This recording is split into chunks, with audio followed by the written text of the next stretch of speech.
In this video I will guide you how you can change grid line colors in Excel. By default Excel uses a very faint light gray for the grid lines, which can be hard to see on a certain monitors or if you have a cell fills applied. So how you can change the default grid line color? For this you need to press the shortcut key Alt F-T. So it will open the Excel options dialog box and you need to click on the advanced.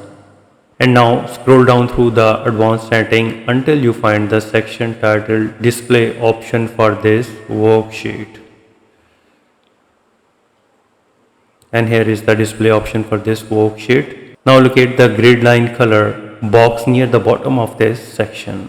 Click the paint bucket drop down and select the darker color like red one and click OK to save your.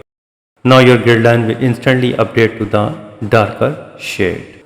So this is pretty simple and easy. You can change grid line colors in Excel. However, if you want to remove the color of the grid line, but again you need to press the Alt F-T and go to the advanced tab, scroll down again and change the color to the automatic and click OK to proceed, and you will be back in the normal grid line colors. So I hope you like the video. If you think this video is helpful, please support my channel. Thanks for watching.